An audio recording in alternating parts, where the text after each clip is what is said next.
I grew up in a place called Bournemills, out in the countryside, about out in the sticks, in between Saintfield and Lisburn. Lovely upbringing, I guess. My mum and dad and my two brothers, one older, one younger. So went to a very, very small primary school, just now closed, with only 30 pupils. And then when I finished primary school, I went to Wallace.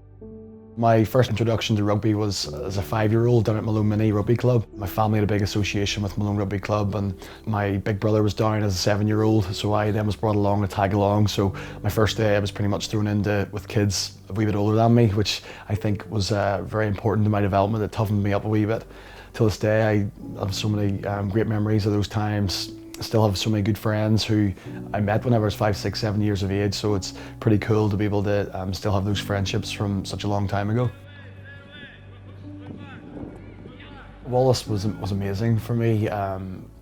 You know, at the age, I guess, when you're growing up from those ages, the 13 to 18, they're important years, and you had your big Belfast schools, your Methodie, Campbell and Inst, and basically all the rest of the schools really struggled, but I was very lucky. I had a really talented group of players in my year in school. We had a very successful schools cup run. We got to the final when we really probably shouldn't have. We got beaten by Inst that year. Whenever you chat to the guys like Jacob Stockdale and Cal McCall, and now young Johnny Stewart, it's really cool because you see these young lads who have just progressed as well, and everyone has such a strong affection to the place, and I owe an awful lot to Wallace getting me to where I am today.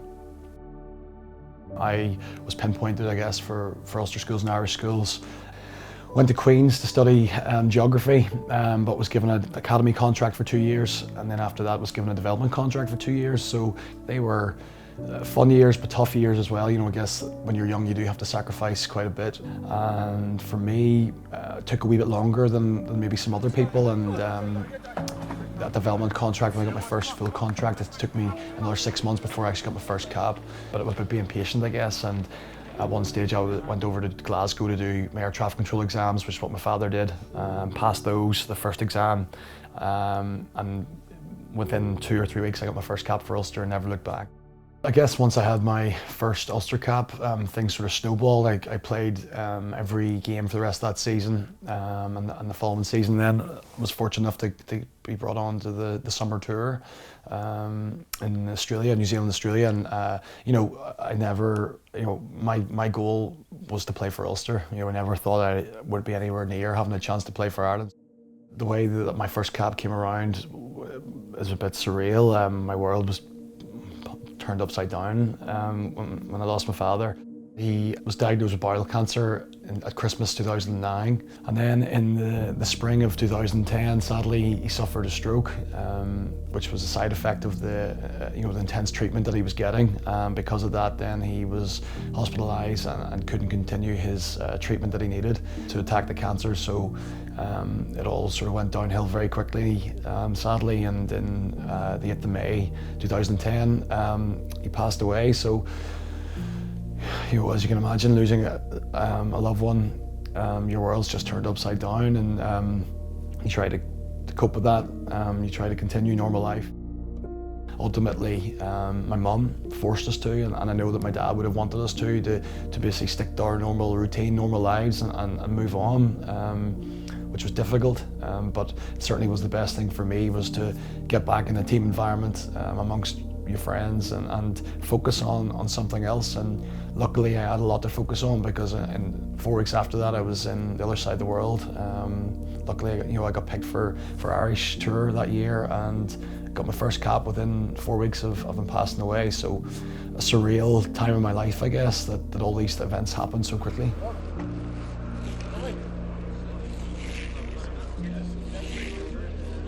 Losing Nevin, a teammate and good friend like that, geez, it's still hard to comprehend, I guess, and get your head around. Something that just shouldn't have happened. And he was a fantastic young man, as we said, in a selfish way, I guess, that it helped me get to terms, I guess, with my own father. It's something I'll never sort of be able to understand.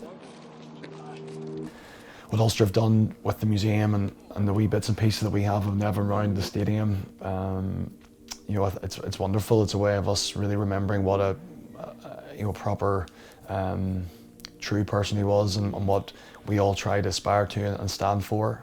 It's incredible to think what he would have gone on to achieve. He's still massively missed.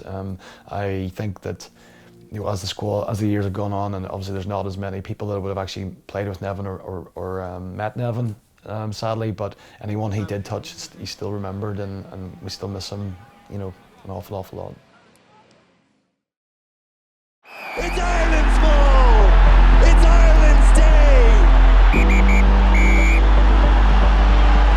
Ireland have won in Paris, and the fairy tale season for Joe Schmidt, Brian O'Driscoll, and this Irish squad has come true. To win the Six Nations was, without a doubt, the best feeling. Just the sense of achievement, the relief. With such a talented team that year, and tough fixtures. To win in France away from home was really tough, and for me was probably lucky, I guess, with Sean O'Brien getting injured that year, but it was probably the first time where I probably felt that I deserved to be in that green shirt.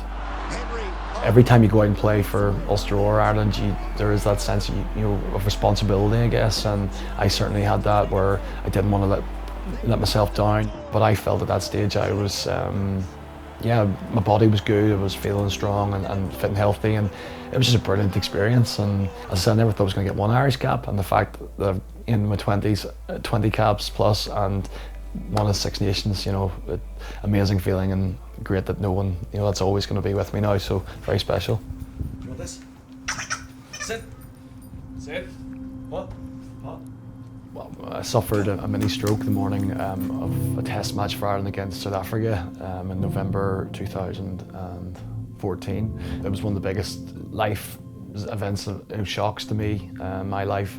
The morning of the match, woke up feeling really good and ready to play and get stuck in to a big test match in Dublin, and went into the bathroom and put water on my face, and my left hand side of my arm just fell to the sink. I looked up and the side of my face dropped and lost all my speech. Because of my father having a stroke before he passed on, I kind of knew the symptoms, but I just turned 30 years of age, so I was going, how on earth can this be happening? So very quickly I mumbled to my roommate, who was Rhys Ruddock. Luckily he came in and saw something serious was wrong, and he sprinted straight down and got the doctors, and within sort of 4 or 5 minutes, thankfully, all my strength came back. My speech came back, my strength in my arm came back. Terrifying, I guess, is the only way to put it.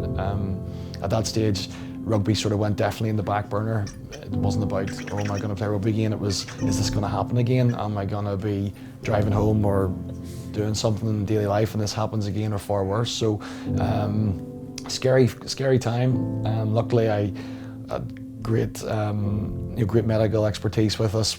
Straight into the hospital in Dublin for about 4 days, getting tests done.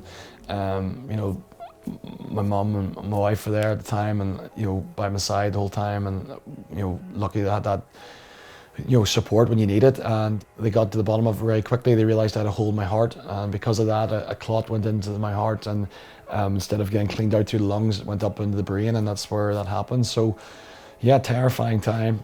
I had a procedure to close the hole in the heart, so thankfully that's closed. And for me, it went from very quickly after that sort of 4 or 5 weeks to going, right, I'm okay, it's not going to happen again, to going, right, when am I going to get back on this pitch? And I was thrown back into playing really quickly. That first game back, it was Cardiff at home. I would be lying if I said I wasn't completely terrified. Deep down you go, although you've got a doctor saying you're fine, but until you actually go out there and you throw yourself in the pitch and put your head where it shouldn't be and take those bumps and bruises, you don't really know. And that feeling of getting back and the the support I had with all the fans and the noise that whenever I came off the bench, something I'll always cherish. And met an awful lot of people since then through different charities, through Northern Ireland Chest, Heart and Stroke, who have suffered many strokes and haven't got their strength back in certain ways and left with complications and issues. So for me, I just feel very lucky that I can still do what I love. I can still play, and I have no lasting side effects from it. So I feel very lucky. Men outside, here it is, Henry. What a fine try that is from Ulster. He's the first try scorer. To represent Ulster, it means everything to me. It's part of my identity. It's part of me, I guess. I feel so lucky to have been part of this team for such a long time. I think every player, when you eventually you hang up your boots, you want to make sure that you've given everything you can and left the place in a better way. And the biggest thing is the friendships I've made, the teammates that I've been so lucky to play with, the coaches that I've got to play with. I'm very, very lucky, and I think everyone at Ulster, the players, they realise that. We're very privileged to do what we do. We get to do a job that we love. I hope I still have another couple of seasons in me. As I said, there's been ups and downs. I'd love to win something with Ulster. For me to be around still, playing, I feel very lucky and love it. And as I said, it's part of me, and I don't know where I'd be without Ulster. There's a guy, Chris Henry for Ulster. I think he's a sensational person and player and influence on the game. This guy just held it all together. Got it in. Pick up by Chris Henry. Needs a bit of help. He's doing pretty well. Troy Nathan is there. Here go Ulster, and Henry's got the try. Drive. Dematona down to Chris Henry. Here comes the drive. They're over the line. They claim the try. So Chris Henry comes away with it. And now Chris Henry tries to get in and under and over. What power from the Ulsterman there, and the Scottish defence could do nothing about it. To me, Henry offload back inside. Ireland are over. It's Ireland's ball. It's Ireland's day. Ireland have won in Paris, and the fairy tale season's come.